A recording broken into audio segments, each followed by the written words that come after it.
Hello everyone and welcome back to another WARNO Deck Deep Dive with the currently maybe most OP deck out there, 82nd Airborne. So let's jump right straight in there and let's talk about this lovely deck.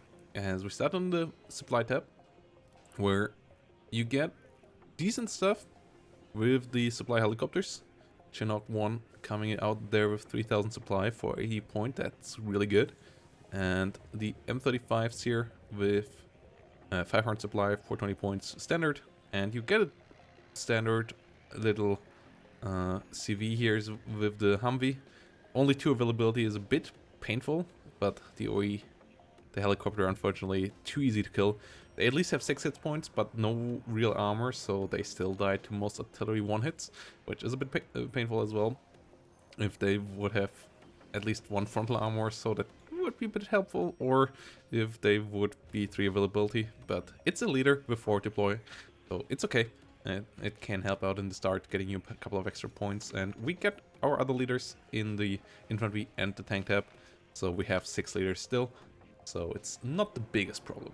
And then in the infantry tab, this deck is obviously pretty strong forward deployment, 80 force on the airbornes, dragons and TOW2s with some ATGMs to keep the enemy at standoff after rushing in there, and that's quite nice.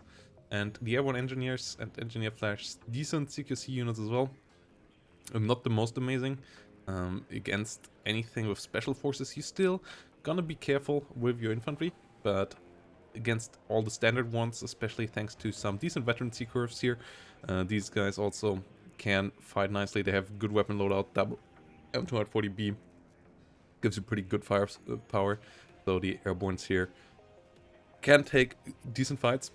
The deployment tax on all of these units, though, is a bit painful. Not having any option of non-forward deploy infantry outside of the air rifles, which have the helicopter tax, so you really need to get the helicopter back home to make them decently cost efficient.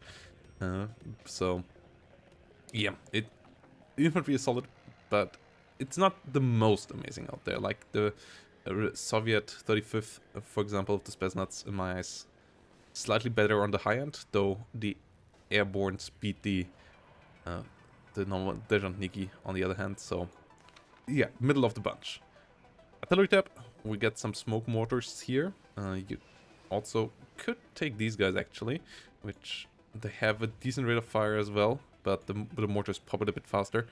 Though these guys are a bit further quicker on target. Range actually quite decent for a howitzer like that at the moment, so might be worth to take. Not with the Chinook though, but with a Humvee. A decent option as well. But I like my normal mortars here just to have a smoke wall to advance behind. Tank tab, no M1s here anymore, but the Sheridans and the Humvee TOWs at least have standoff ATGMs with pretty long range, so against enemy tanks they can be helpful with that, and against infantry units the Sheridan is a pretty cost-efficient fire support vehicle nowadays. The 3 frontal armor not gonna stop much, but it's kind of like an IFV in the tank tab, a decent IFV, still kind of worse than a Bradley. The gun not really gonna kill much, and the ATGM is a bad ATGM, but it is at least a tank-fired ATGM on the NATO side, and that can be nice to hold off. And then the TOW Humvee here, giving you some extra TOW2s to get the numbers up there a bit, because that's your tank killer in this division, and they're nice to have here. And then Recon tab is currently where it's all at. These guys here are the winners of the early game. Super fast, good stealth at the moment. So the LAV rushing and sneaking and just rolling over enemies. If they don't have any ATGMs that can pick you off quickly enough, their infantry is gonna melt, and if you get a flank or into enemy vehicles, you can kill them off quite quickly as well. You can win 1v1s against helicopters even, thanks to the Bushmaster and the 2 frontal armor, so there is quite a lot of firepower in this thing. They're basically better Foxes at the moment. Double MG here really gives them decent firepower on all kind of infantry as well.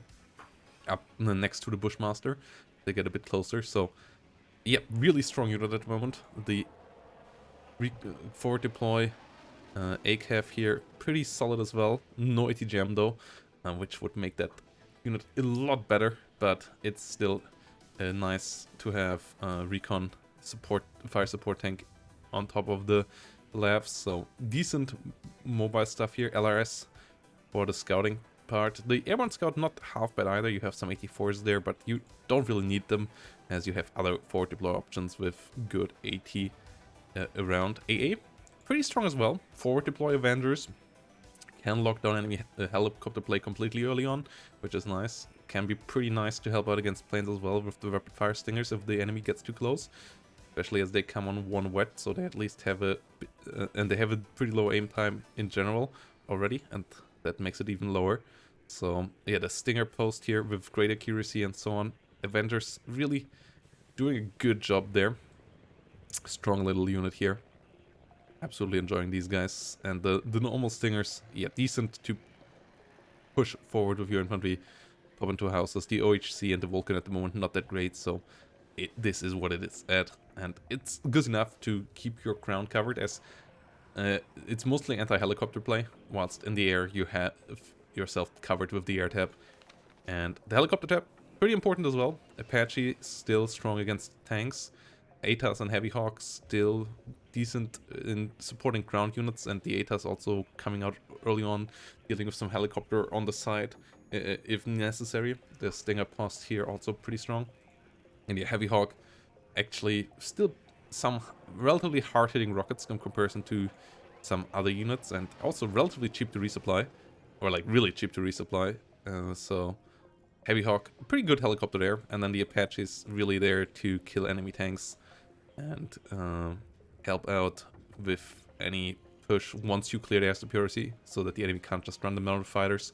And then the Apache still can be really, really gnarly. 2,800 meter range on the Hellfire with great accuracy, good damage.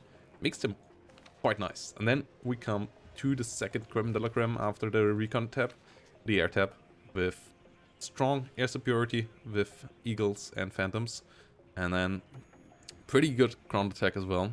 The LGBs don't kill as fast as some others, but they reload really quickly, and they can come around non-stop, and it's still good enough to one-shot infantry units. HE pretty good against infantry units as well. Rocket A10 can run down a lot of things, can be really annoying at the start as well. And the F-16 Seed is a decent seed plane as well. Only 2 seed missiles, but they are strong. They have good accuracy, they have good range. The harm is one of the better ones for sure. And they have AM9Ms on the side as well, so they can help out in the pinch in an air fight as well, which keeps all these planes up there nicely. So that really helps out, like all the F-16s here having AM9Ms next to their bomb load really makes it hard to beat this deck in air superiority next to the F-16A, which obviously are the best air superiority fighters, though sometimes a bit hard to afford.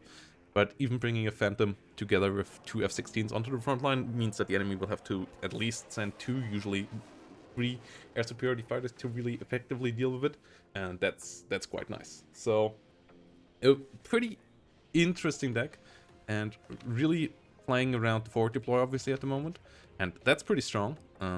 You can lock down stuff with TOW 2s as well, which locks things harder down than the French or the Soviet ATGM options, and that's pretty important. You have lower penetration on your close range rocket launchers, so you only have 84s there, whilst the others get Apilas and SPG-9s and